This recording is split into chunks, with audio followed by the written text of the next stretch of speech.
We have been saying for a while here, the problem for Mr. Biden isn't his age, but that he nor his advisors have a plan to fix the age problem. Well, our friends at Axios, Mike Allen and Alex Thompson, among others, report that there is now a plan.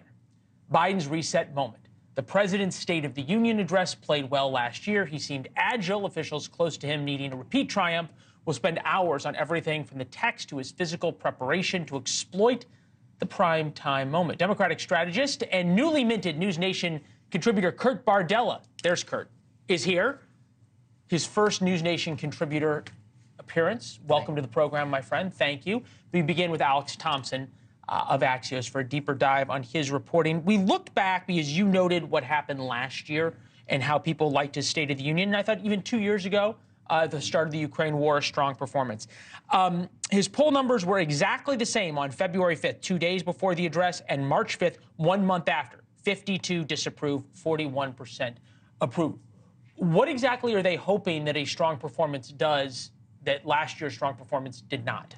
I don't think they're looking for it to change maybe the overall approval rating number. What they're trying to do is to look at what you've just been talking about, which is the age issue. The best way you can confront the age issue is showing that you have an energetic public performance. Now, President Biden could have done that with a Super Bowl interview just this last week that he turned down. This will allow him to have another high-profile moment in the public that he can control. Look, you and Mike Allen are two of the best reporters in town, so I take nothing away from you. But he's got to do the State of the Union. Okay, he doesn't have to do the Super Bowl. How much of this is just the White House trying to spin something that they have to do, not something that they could or could not have done in the Super Bowl? I think the better skepticism is that, yeah, you can have a good State of the Union performance, but it's not necessarily enough. You need a good State of the Union performance, and you need a good Super Bowl interview, and you need more interviews. It can't just be a one-off. So I think what they're trying to do is they're trying to make the best of a bad situation. The thing is there a plan to fix the age issue? There hasn't been a huge dynamic plan, but they're aware of it. They just haven't been successful, in part because it's the one thing you cannot change. Yeah, you can't change it. Kurt, and look, to Alex's point, you have the State of the Union, and then you have the road show. You go out to highlight all of your accomplishments that have happened and all of the things you want to do. You're showing up at union halls, and then you're showing up at rivers that you built bridges over and on and on.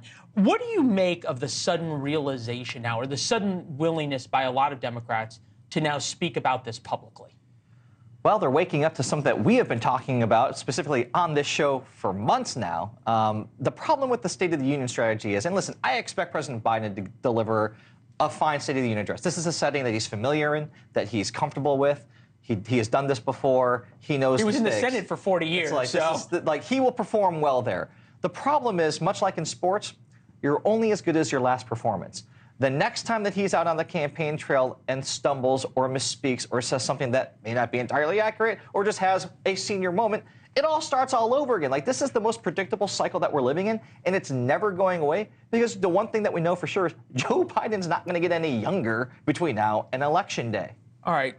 Look, there's the discussion of the actuarial event, right? And the Washington Post did a long piece, both for Biden and Trump. What happens if between now and the convention, for some reason, they cannot accept? And what happens between the convention and the election if they cannot run for election? What happens after the election if they cannot serve, to borrow a statement from Lyndon Johnson, which seems apt in this case. But there's some comparisons, Alex, that are starting to be made between Joe Biden, even in 2019 and in 2024. We put together two clips from basically his campaign launch. Take a look.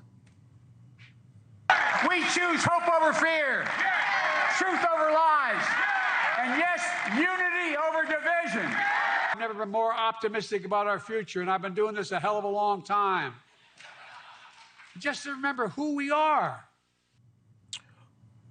How much does the White House worry about these comparison clips that are starting to play more? Oh, I mean, they're absolutely worried. They know that his age is the biggest threat to this campaign and also the biggest chance that Donald Trump is going to return to the Oval Office. They are well aware of the risk. And, you know, you can see it just there. The guy is not even close to the public performer he was 4 years ago.